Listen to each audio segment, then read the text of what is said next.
So చాలా మంది అంటే సెలబ్రిటీని పెళ్లి చేసుకోవాలని చాలా మంది కోరిక ఉంటుంది, అరే నేను వీళ్ళు చేసుకుంటా అని. కానీ చేసుకున్న తర్వాత అరే నా పెళ్ళికి ఎవరు వస్తారు, సెలబ్రిటీ గెస్ట్లాగా ఎవరు వస్తారు ఉంటుంది కదా మనకి, ఈయన వస్తారా అని చెప్పి. సో మీకు మీ పెళ్ళికి ఈయన సెలబ్రిటీ అని తెలుసు, సో ఎవరు వస్తారు అని చెప్పి మీరు ఏమైనా అడిగారా వీళ్ళు పిలుద్దామని? జీరో అసలు అది ఎందుకు మీరు అడిగినాక అవును నాకు అది ఎందుకు రాలేదు అప్పుడు అనిపిస్తుంది. అసలు జీరో. మీరెంతమందిని పిలుస్తున్నారు, మేమెంతమందిని పిలుస్తున్నాం? నాకు కూడా కొంచెం ఏంటంటే ఎవరినన్నా పిలవాలన్నా కూడా మోమాటమే, అంటే ఏ పనులు ఉంటారో ఏమోలే అని. ఎందుకంటే ఫ్రెండ్స్ నుంచి కూడా వస్తుంది, హే అవును నీ పెళ్ళికి ఎవరు వస్తున్నారు, సెలబ్రిటీ కదా మీ ఆయన అని చెప్పి అడిగారు. కానీ నేను అబ్బాయిని ఎప్పుడు అడగలేదు ఎవరు వస్తున్నారు.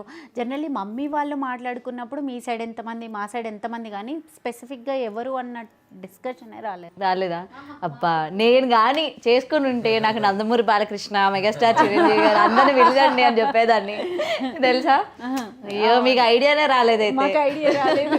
ఇప్పుడు ఏ టెన్షన్ ఆ టెన్షన్, అయ్యో పెళ్లి లేట్ అవుతుంది, టైం అయిపోతుంది, ఏ ఉంటాయి టెన్షన్స్. 14th అనుకున్నా. అంటే వాళ్ళు ఉండేది వరంగల్, మేము ఉండేది సిద్దిపేటలో.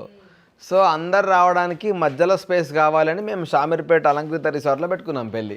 సో వాళ్ళు పొద్దున్న లేసి బస్సులో రావాలి, మేము అక్కడ నుంచి మేము మా వెహికల్స్లో రావాలి, పెళ్లి వెహికల్లో వచ్చి అందరం దగ్గర గ్యాదర్ అయ్యే టైంకి పెళ్లి కావాలి. సో ఆ టెన్షనే ఎక్కువ ఉండే అందరికి. 14th మ్యారేజ్ అనుకున్నాము, అయ్యగారు లేదు 14th కాదు 10th బాగుంది అని అంటే 10th షిఫ్ట్ చేసుకున్నాము. సో తాళి కట్టినప్పుడు ఎవరు ఇచ్చారు, మీరు ఇచ్చారా? నేను ఎందుకు ఏడుసా? నేను కట్టకముందే అంటే నేను అనుకున్న అమ్మాయి నా లైఫ్ లోకి రాబోతోంది అని చెప్పి కొంచెం ఎమోషన్ అవుతారు కదండి ఈ మధ్య కాలంలో వీడియోలో చూస్తున్నాం మేము. అంటే నేను ఎక్కువ ఎక్స్ప్రెసివ్ కాదు, అంటే ఎన్ని ఎమోషన్స్ ఉన్నా నేను మొత్తం ఎక్కువ లోపలనే పెట్టుకుంటా. 90% ఓన్లీ కొంచెం అగ్రెషన్ లేదంటే కామెడీ, నాలో ఉన్న హ్యూమర్ పోర్షనే ఎక్కువ జనాలకు ప్రొజెక్ట్ అవుతుంది. ఎమోషనల్ యాంగిల్ ఎప్పుడు నేను బయటకు తీసుకురాను, చాలా తక్కువ ఎక్స్ప్రెస్ చేస్తా. సో అంటే అదేదో చెప్పొద్దని కాదు, బేసికల్ నాకేందంటే ఎవరితోటని ఉంటే వానికి వస్తే నవ్విస్తే చాలు అన్నది నా మెయిన్ ఇంటెన్షన్ ఉంటుంది. అయితే మీలో ఎమోషన్ అనేది డైరెక్టర్లు తెప్పించాలి తప్ప మీకు మీరుగా తయారైతే అంతే. అవును, డైరెక్టర్లు చెప్తే సీన్ చెప్తే తప్ప నేను మ్యాక్సిమం మీరు యాక్చువల్గా నేను ఫస్ట్ సినిమా రాసినప్పుడు కూడా అందులో ఒక క్యారెక్టర్ చచ్చిపోవాలి అంటే ఎమోషన్ ఎక్కువ వర్కౌట్ అవుతుంది అంటే నేను వద్దని. సో కానీ ఆ పాయింట్ చాలా మంది అన్నారు, ఎవరికన్నా ఏమన్నా అయ్యి ఉంటే ఎమోషన్ ఎక్కువ వర్కౌట్ అవుతున్నారు. సో నేను రాసేటప్పుడు కూడా నేను కొంచెం ఆ పోర్షనే టచ్ చేయబుద్ధి కాదు నాకు. కానీ అఫ్కోర్స్ దట్స్ అ మిస్టేక్, అది నేను ఇప్పుడు నేర్చుకున్నా నెక్స్ట్ దానికి చేంజ్ చేయడానికి. బట్ ఆ టైప్ ఆఫ్ క్యాండిడేట్ నేను. సో అందుకనే నేను ఏడవ. నా పాయింట్ ఏంటంటే కలిసి ఇష్టపడే వేసుకున్నారు కదా. సో ఏమోనండి వీడియోలో చూస్తున్నాం కదా మేడం, మనం హస్బెండ్ వైఫ్ ఇట్లా రాగానే అయ్యో అని ఏడుస్తా ఉన్నారు కదా, అట్లా ఏమైనా ఏడ్చారేమో అని. నేను ఏడవలేదు. నేను అసలు తాళి కట్టక ముందే చేతిలో ఏడవడం. ఎందుకు మీరు అమ్మ నన్ను వదిలి వెళ్ళిపోతున్నా అని, మళ్ళీ రైట్ డెసిషన్ ఏంటి ఇప్పుడు జోక్ ఏంటంటే మండపం మీద పీటల మీద కూర్చున్నాక రైట్ డెసిషన్ అని ఆలోచిస్తున్నారా? అదే జోక్ ఏంటంటే బేసిక్ గా అసలు జాబ్ చేసేటప్పుడు వీళ్ళు అమ్మనంతో కలిసి ఉండరు చాలా మంది. కానీ ఏదో పెళ్ళి అవ్వగానే మొత్తం ప్రపంచం దాటేసి వెళ్ళిపోతున్నట్టు ఎందుకు ఏడుస్తారో అర్థం కాదు నాకు ఆ పాయింట్. మళ్ళీ పెళ్ళి అయినాక 90% అమ్మ నాన్నల దగ్గరనే ఉంటుంది. అంటే ఇప్పుడు ఒకటండి, పెళ్ళి అయిపోయిన తర్వాత ఇంటి పేరు మారిపోతుంది, రోజు ఇంకా నేను మా అమ్మ దగ్గర ఉండలేను, ఆఫీస్ ఉన్నా చివరికి వెళ్ళేసరికి అమ్మ దగ్గరికే కదా. హైదరాబాద్ ఉన్న లోకే చెప్పేసి వెళ్ళాలి, అడిగేసి వెళ్ళాలి, ఇవన్నీ ఉంటాయి కదా. అప్పుడు మనం హాస్టల్లో ఉన్నప్పుడు మన ఇష్టం, అసలు ఎవరితో సంబంధం లేదు, మన పేరెంట్స్ దగ్గర కావాలంటే వెళ్ళొచ్చు. అవుట్ ఆఫ్ రెస్పాన్సిబిలిటీస్ కూడా కొన్నిసార్లు వెళ్ళలేకపోవడం ఉంటుంది. వాటి చెప్తారా ఆయన స్ట్రిక్ట్ పెడతారు ఏమైనా, నాకు చెప్పి వెళ్ళాలి, చెప్పులు వేసుకొని వెళ్ళాలి అని? నేను అదే నవ్వొస్తుంది నాకు అసలు. నేను రేపు వరంగల్ పోతున్నాను, సరే అంటే పర్మిషన్ తీసుకోను కానీ ఇన్ఫర్మేషన్ ఇస్తా. రెండింటికి డిఫరెంట్ ఏంటి? పర్మిషన్ అంటే వెళ్ళాలా అని అడగడం కదా, నేను వెళ్ళాలా అని అడగను, వెళ్తున్నా అని చెప్తా. ఆల్రెడీ అన్ని సర్దేసుకొని ఇక నేను ఇప్పుడు వెళ్తున్నా అని చెప్పేస్తారా? లేదు, రేపు వెళ్తున్నా అని ఈరోజు చెప్తా. రేపు ఏమైనా ప్లానింగ్స్ ఉంటే కొంచెం దింపిరా అట్లా. సో అట్లా అది డిఫరెన్స్. ఏంటంటారు? నేను నిజమే చెప్తున్నారా? నిజమే అంతే. అంటే నాకు అట్లా ఏముండదు. నీకు నచ్చిన దగ్గర నీకు వెళ్ళాలనిపిస్తే వెళ్ళు, దాంట్లో ఏమున్నది ఏం లేదు కదా. ఆయనకి ఎప్పుడైనా ఫ్రెండ్స్తో ఎంజాయ్ చేయాలి, మొన్న వెళ్తా అన్నావు కదరా వెళ్ళలేదేంటి, వెళ్తావా? మీరు అట్లా గ్రీన్ సిగ్నల్ ఇస్తారా హస్బెండ్ ఫ్రెండ్స్తో ఎంజాయ్ చేయడానికి వెళ్తా అంటే? లేకపోతే షూట్ ఉందని వెళ్ళిపోతాడు కదా, అదేదో చెప్పెళ్తే బెస్ట్ కదా. ఇది బాగుంది కదా. వన్ డే ట్రిప్స్ అయితే షూట్ ఉన్నాయని చెప్పి వెళ్ళిపోతా చాలా వరకు. షూట్ ఉందని వెళ్ళినా అర్థమైద్ది. షూట్ అంటే యాక్చువల్గా స్పెసిఫిక్గా ఉంటాడు. 6 o'clock షూట్ అయితే 5:50కి అలారం పెట్టుకొని 2nd 3rd అలారంకి లేస్తాడు. అదే క్రికెట్ అనుకోండి 10th అలారంకి లేస్తాడు. ఏంటి ఇంతసేపు మోగినా అంటే ఈరోజు షూట్ కాకపోవచ్చు అని చెప్పేసి అప్పుడు సరే ఎటు వెళ్తున్నావు అని. స్ట్రిక్ట్ వైఫా, జోవియల్ వైఫా, లేకపోతే ఫ్రెండ్లీగా ఉండే వైఫా? మేము ఇప్పుడు షోలో ఎట్లున్నామో ఇంట్లో కూడా అట్లే ఉంటాం మేము. మాకు అది అలవాటు. మేబీ అట్లా ఉండే తనకు కూడా మేబీ. మిమ్మల్ని ఎక్కువ బూస్టప్ చేసేది భవానీ గారే అన్నట్టుగా అనిపిస్తుంది ఆవిడ మాటల్లోని, ఆ చలాకీలోని. అంటే మీరు ఎటువంటి మూడ్ స్వింగ్లో ఉన్నా వెంటనే ఆమె చేంజ్ చేసేసేటట్టు. 90% నేను రిలాక్స్ జోన్లోనే ఉంటా. కానీ ఏదన్నా అటు ఇటు వచ్చినా అంటే ఇద్దరికి ఉన్న అలవాటు అది. తనకు ప్రాబ్లం తనేమన్నా ఉన్నా తెలిసిపోతుంది కదా అసలు మనకి మినిమం తెలిసిపోతుంది. ఒకరితో మనం జర్నీ చేస్తున్నామంటే వాళ్ళ మూడ్ స్వింగ్ ఏందనే తెలిసిపోతుంది. ఉంది అంటే డెఫినెట్లీ మేము మాట్లాడతాం. అది మాకున్న అలవాటు. మాకు గాడ్ గిఫ్ట్ ఏంటంటే మేము కొంచెం డల్ ఉంటే మా పాపనే వచ్చి అడుగుతుంది. పాప ఏజ్ 3.5 years కానీ ఏమైంది డాడా అని దగ్గరకు వస్తే ఇట్లా హక్ చేసుకొని. సో ఇంకా అసలు అది మాత్రం గిఫ్ట్ అనుకోవాలి మేము. సో అట్లా మా ముగ్గురికి ఉన్న అలవాటు అక్కడ నుంచే స్టార్ట్ అయింది మాకు ఫ్యామిలీ హగ్. ఏమన్నా ఫ్యామిలీ హగ్ ఇది మాత్రం వర్కౌట్ చేయాలి. ఫ్యామిలీ హగ్ ఏదైతే ఉందో నిజంగా పిల్లల దగ్గర నుంచి అది వర్కౌట్ చేయాలి, నేర్పించాలి పిల్లలకి కూడా. అంటే ఎట్లా అంటే ఇప్పుడు తను పాప గురించి పేరెంటింగ్ కోర్స్ చేసింది. సో పేరెంటింగ్ కోర్స్ నేర్చుకొని ఇప్పుడు బయట వాళ్ళకు కూడా ట్రైన్ చేస్తూ ఉంది ఏదైనా ప్రాబ్లమ్స్ ఉంటే. సో అది ఎక్కడ దాకా వెళ్ళిందంటే పేరెంటింగ్ కోర్స్ నేర్చుకొని పిల్లలను మంచి జోన్లో పెట్టాలని. మా పాప అసలు ఒక డేలా ఒక 5 minutes కూడా ఫోన్ చూడదు. అసలు ఫోన్ అనే అలవాటు లేదు. ఏమన్నా టీవీ పెడితే కొన్ని శ్లోకాలు పెడుతుంది, లేదంటే అప్పుడప్పుడు ఏదన్నా కామిక్ వీడియోస్ ఏమన్నా ఉంటే అదొక 1/2 hour కంటే ఎక్కువ చూడలేదు. ఎందుకంటే చెప్తుంది ఇది నీ టైం అని చెప్తుంది, చూస్తుంది. నీ టైం అయిపోయిందా అంటే ఓకే మమ్మీ అని టీవీ బంద్ చేసి వెళ్ళిపోతుంది. ఆమెకి ఎంతసేపు మనుషులతో ఆడుకోవడం అలవాటు చేసింది ఈమె. సో అది చాలా ఎగ్జాక్ట్లీ. సో ఆమె గేమ్లు ఆడుతూ ఉండాలి. ఆడుతూ ఉండి ఏం చేస్తుందంటే ఏదైనా మంచి పని చేసింది అనుకో, బాగా చేసినావు నాన్న చిన్న స్టిక్కర్స్ ఉంటాయి కదా చిన్నపిల్లలు, అది తీసుకొచ్చి స్టార్స్ అట్లాంటివి తీసుకొచ్చి పెడుతుంది గుడ్ జాబ్ అని. అది ఆమెకు బయట అట్లా అలవాటే ఎట్లయిపోయిందంటే సపోజ్ డాడా నువ్వు ఫోన్ ముట్టకని అంటది. సరే నన్ను పక్కన పెట్టిన అనుకో గుడ్ జాబ్ డాడా అని ఆమె తీసుకొచ్చి ఆ స్టిక్కర్ నాకు అట్లా అలవాటు చేసుకుంది. సో అది చాలా లైవ్లీ ఎన్విరాన్మెంట్ క్రియేట్ చేస్తుంది ఇంట్లో. అండ్ నేను మీది ఫ్యామిలీ వీక్లో చూసినప్పుడు పాప చేత శ్లోకాలు అవి చెప్పించారు కదా.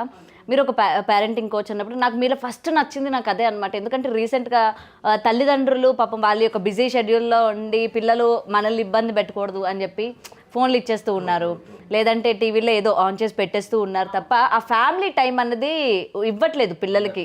అవును. సో దాని గురించి నిజంగానే మిమ్మల్ని అడగాలనుకున్నాను. అంటే చిన్నప్పటి నుంచి పిల్లలకి ఒక్కసారి అంటే వాళ్ళు కరెక్ట్గా ఎడిక్ట్ అయ్యే ఏజ్ ఏదంటారు? వాళ్ళకి మనం నేర్పిస్తున్నాం. ఎడిక్ట్ అయ్యే ఏజ్ అసలు ఫస్ట్ 2 years ఫోన్ అదేమి ఇవ్వద్దు. వీడియో కాల్ గ్రాండ్ పేరెంట్స్కి, ఎందుకు అంటే యూఎస్లలో అలా ఉంటారు కాబట్టి పేరెంట్స్ కొంచెం వీడియో కాల్స్ అవి అలవ్ చేయొచ్చు. ఎందుకు అని అంటే కనెక్షన్ ఉండాలి, రిలేషన్షిప్ డెవలప్ అవ్వాలి కాబట్టి గ్రాండ్ పేరెంట్స్తో కానీ క్లోజర్ ఫ్యామిలీ రిలేటివ్స్తో కానీ. అది అయిపోయి ఏమైపోతుందంటే మదర్స్ ఫాదర్స్ ఆఫీస్ కాళ్ళల్లో ఉంటూ, లేదు అని అంటే పేరెంట్స్ ఇంట్లో లేకపోవడంతో ఎవరైనా నానీకో లేకపోతే హెల్పర్కో మెయిడ్కో ఇచ్చినప్పుడు ఆ మెయిడ్కి ఈ చైల్డ్కు ఉన్న ఎనర్జీ ఆ మెయిడ్కి సరిపోకపోవడంతో ఏం చేస్తారు, ఫోన్స్ ఇస్తారు first thing. Second thing junk అలవాటు చేస్తారు. ఫస్ట్ కామ్ డౌన్ చేయడానికి షుగర్ ఎనర్జీ లెవెల్స్ని స్పైక్ చేస్తుంది. ఫోన్స్ టీవీస్ వల్ల పిల్లలు ట్రిగర్ అవ్వడం స్టార్ట్ అవుతారు. ఇవన్నీ అవ్వడం వల్ల జనరల్గా పేరెంట్స్ టచ్ కానీ పేరెంట్స్ మాట్లాడితే రెస్పాండ్ అవ్వడం కూడా తగ్గిపోయింది చిల్డ్రన్లో, ఈ జనరేషన్ చిల్డ్రన్లో. ఇప్పుడు మమ్మీ ఆఫీస్ నుంచి వచ్చేస్తుందా, రాగానే కాల్స్ జాయిన్ అయిపోతారు, హగ్ చేసుకోనో లేకపోతే. అసలు నేను పేరెంట్ ఒక మదర్ హగ్ లేని చిల్డ్రన్ ఎంతో మందిని చూశాను. అంటే వాళ్ళు బిజీ అవును మీరు ఇవాళ మీ కిడ్నీ హగ్ చేసుకున్నారా, 2 years కిడ్ అనుకోండి 3 years కిడ్ అనుకోండి, కిడ్నీ హగ్ చేసుకున్నారా అని అంటే లేదండి ఏముంది అందులో. కానీ చిల్డ్రన్ నీడ్ ఇట్. మన మదర్స్కి అది అవసరం లేకపోయినా, మదర్స్కి జనరల్లీ అది అవసరము, కానీ చిల్డ్రన్కి అది ఇంకా అవసరం. అది మిస్ అయిపోతారు. డే టు డే స్కెడ్యూల్, అది వాళ్ళ తప్పు కూడా కాదు, డే టు డే స్కెడ్యూల్లో పడి ఎంతమంది పేరెంట్స్ చిల్డ్రన్ స్కూల్ నుంచి వచ్చేసరికి ఇంట్లో ఉంటున్నారు? మ్యాక్సిమం ఉండరు మెయిట్స్ ఉంటారు, లేకపోతే హెల్పర్స్ ఉంటారు, అట్లా. అది వాళ్ళకి లోటు. ఇప్పుడు మన జనరేషన్కి వచ్చేసరికి మనం స్కూల్ బస్సులు దిగేసరికి పేరెంట్స్ అక్కడ వెయిట్ చేసేవాళ్ళు. అది వెల్కమింగ్, అమ్మయ్య మేము ఒక స్ట్రెస్ ఎన్విరాన్మెంట్ నుంచి, స్కూల్ అనేది మనకు అప్పుడు స్ట్రెస్. ఇప్పుడు స్కూల్స్ లిబరల్ అయిపోయినా కానీ కూడా ఇంటికి వచ్చేసరికి ఒక రిసీవింగ్ హ్యాండ్ ఉండాలి. అది ఇప్పుడు చిల్డ్రన్కి లేదు. అది మనం ఎంత ఆలోచించినా అది మనం వాళ్ళకి చేసే లోటే. అది దాన్ని ఎట్లా ఫుల్ఫిల్ చేయాలి? ఎవరో ఒకరు, అంటే అమ్మమ్మ నుంచినా కానీ కూడా ఒక 1/2 అవర్ 1 అవర్ తర్వాత మమ్మీ వచ్చి తన రోల్ తను ప్లే చేయాలి. మమ్మీ కానీ డాడీ కానీ అది ఎవ్వరం చేయలేకపోతున్నాం ఈ జనరేషన్లో. ఆ రీజన్ వల్లనే నేను అయాంతికని 3 ఇయర్స్ వర్క్ ఫ్రమ్ హోమ్ చేశానండి తన్ని బ్రింగింగ్ అప్ కోసం. First 3 years she with me only. మా మమ్మీ వాళ్ళు మీరు ఇద్దరు బిజీ కదా మేము తీసుకెళ్తాం, లేకపోతే మా మామయ్య ఉండేవాళ్ళు అప్పుడు, మేము తీసుకెళ్తామంటే నాకు కోపం వచ్చేసేది. ఎందుకు తీసుకెళ్ళాలి, నేను చూసుకుంటా. అందరికీ ఉండేది అదే 24 అవర్స్. నేను వర్క్ నైట్ చేసుకుంటా, ఆఫీస్ వర్క్. నేను డైరీలో కూడా ఫస్ట్ ప్రయారిటీ అయాంతికాస్ నీడ్స్ అనే రాసుకుంటా. ఫస్ట్ అయాంతిక నీడ్స్, తర్వాతే నా ఆఫీస్. అట్లా కానీ ఇప్పుడు పేరెంట్స్ ఎట్లా అయిపోయినారంటే పిల్లలకి డబ్బులు ఇస్తే మంచి లైఫ్ ఇచ్చినట్టు ఫీల్ అవుతున్నారు, కానీ వీళ్ళ టైం ఇస్తే మంచి లైఫ్ ఇచ్చినట్టు. అది పేరెంట్స్కి మిస్ అయిపోతున్నారు. End of the day parents కూడా మళ్ళీ గిల్ట్ ఫీల్ అవుతున్నారు. అబ్బా మా బేబీకి ఇది చేయలేకపోయినాం. ఆ గిల్ట్ ఏదో వాళ్ళు ఏదో ఒకటి తప్పు చేసిన తర్వాత అప్పుడు ఫీల్ అవుతూ ఉన్నారు, ఇది మన వల్ల అయింది, మనం అటెన్షన్ ఇవ్వాల్సిందేమో. పిల్లలు మొండైపోతారు. పిల్లలు పేరెంట్స్ మాట వినరండి, బేసికల్గా వినరు, స్టబర్న్ తయారవుతారు. కానీ పిల్లలు పిలిచినప్పుడు పేరెంట్స్ కూడా వినరు, బిజీగా ఉండి. అది వాళ్ళు అసలు రెక్టిఫై కూడా చేసుకోరు. అవును వాళ్ళు వీళ్ళు ఎట్లా ఫీల్ అవుతారంటే మేము బిజీగా ఉన్నాం అందుకే మేము పలకట్లేదు. కిడ్స్ గేమ్ కూడా బిజీ, అది వీళ్ళు అర్థం చేసుకోరు. ఆ రప్చర్ వల్ల మనం ఎట్లుండాలి అని అంటే పిల్లలు కానీ పేరెంట్స్ కానీ సేమ్ టీమ్ అయిపోయి, నాన్న ఈ టైంలో నేను చదువుకుంటా. ఇప్పుడు నేను ఇంతకుముందు చెప్పిన 1/2 అవర్ బేబీ టీవీ చూసిందంటే ఆ డే మొత్తం టీవీ అడగదా, మమ్మీ ఇది నీ టైం, ఇప్పుడు మమ్మీ డాడా ఇది నీ టైం. అట్లా సెగ్రిగేట్ చేసుకొని తను మెంటల్లీ మమ్మీ వాళ్ళు నాకు ఒక ఆప్షన్ ఇచ్చినారు, నాతో స్పెండ్ చేస్తున్నారు అన్న ఒక థింగ్తో ఉండాలి కిడ్స్. అలా కాకుండా డే అంతా వాళ్ళతో ఉండకుండా లాస్ట్కి నువ్వు ఇది చేయకు అది ఎందుకు వింటారండి? వినరు. అలాంటి ఒక జనరేషన్లో ఉన్నాం మనం ఇప్పుడు. దట్ ఈస్ ద రీజన్ నేను పేరెంటింగ్ కోచింగ్. నిజంగా నాకు అది చూసినప్పుడు మంచిగా అనిపించింది. లిటరలీ నేను కూడా అది నేర్చుకోవాలి, ఎందుకంటే నేను కూడా ఇంత బిజీ షెడ్యూల్, ఈవినింగ్ వరకు ఇక్కడ ఉంటాం, ఇంటికి వెళ్ళేసరికి నా కూతురు ఆడుతూ ఉంటుంది, వెళ్ళేసరికి అలసిపోయి వెళ్తాము, టైం ఇవ్వలేము. వస్తూ ఉంటుంది ఆడుతుంది, కానీ అంత ఎఫర్ట్ మన నుంచి పెట్టలేను అనమాట. నేనైతే పెట్టలేను, ఎందుకంటే ఇక్కడ పరిగెట్టే వర్క్లో బిజీగా ఉండి. బట్ చూసిన తర్వాత అదే అనిపించింది, లిటరలీ అవును ఎంత మిస్ అవుతుంది, నిజంగా మనం కూడా అంత టైం ఇవ్వాలి అని చెప్పి నేర్చుకున్నాను. యాక్చువల్లీ నేను మీ ఎపిసోడ్ చూసిన తర్వాత నిజమే కదా అరే అన్నట్టు అనిపించింది. అండ్ ఇవాళ ఇది విన్న తర్వాత ఇది నిజంగా నేను ఇంప్లిమెంట్ కూడా చెయ్యాలి అనిపించింది. నిజంగా అంటే కొద్ది రోజులు కష్టమవుతుంది, కానీ ఈ పీరియడే మనం మిస్ అవుతాం లైఫ్లో మళ్ళీ ఫర్దర్గా. ఎందుకంటే 6-7 ఇయర్స్ వచ్చిన తర్వాత పిల్లలు 2nd, 3rd క్లాస్కి వెళ్ళిపోయిన తర్వాత స్లోగా వాడికి వాళ్ళ సర్కిల్ ఫామ్ అయిపోతుంది. సో ఆ టైంలో వాళ్ళు పేరెంట్స్ కంటే ఫ్రెండ్స్తో ఎక్కువ ఉండడానికి ఇష్టపడతారు, ఎందుకంటే వాళ్ళ సేమ్ ఏజ్ గ్రూపు, వాళ్ళు ఆడుకుంటారు కాబట్టి ఒకటే మైండ్ సెట్లో ఉన్నోళ్ళు ఆడుకోవడానికి ఎక్కువ ఇష్టపడతారు. సో అప్పుడు మనకు తెలియకుండానే స్లోగా మన కంటే వాళ్ళ ఫ్రెండ్స్తో టైం ఎక్కువ స్పెండ్ చేయడానికి వాళ్ళు వెళ్ళిపోతూ ఉంటారు. అది వెళ్ళిపోయి ఏ స్టేజ్కి వెళ్ళిపోతుంది అంటే ఒక స్టేజ్లో వాడు ఏదైనా సీక్రెట్ షేర్ చేసుకోవాలన్నా కూడా మా పేరెంట్స్ కంటే ఫస్ట్ ముందు ఫ్రెండ్స్కి ప్రిఫరెన్స్ ఇవ్వడం స్టార్ట్ చేస్తారు. అదే మనమే ఫ్రెండ్స్ లాగా చిన్నప్పటి నుంచి వాళ్ళతో మూవ్ అవ్వగలిగితే అట్లీస్ట్ వన్ పేరెంట్ సో ఏదున్నా కూడా ఫస్ట్ మనకు చెప్పగలిగేలాగా ఉండాలి వాళ్ళకి ఏ ప్రాబ్లం వచ్చినా కూడా. సో అది చిన్నప్పటి నుంచి స్టార్ట్ చేస్తే అది డెఫినెట్గా వర్కౌట్ అవుతుంది అనేది ఇప్పుడు జస్ట్ మేము 3.5 ఇయర్సే కాబట్టి ఇట్స్ ఆర్ ఎక్స్పెక్టేషన్. సో అందుకని మేము ముందు నుంచే ఆ ప్రాసెస్లో ఉన్నాం. So hope things will go in. For more videos like this, subscribe Big TV channel.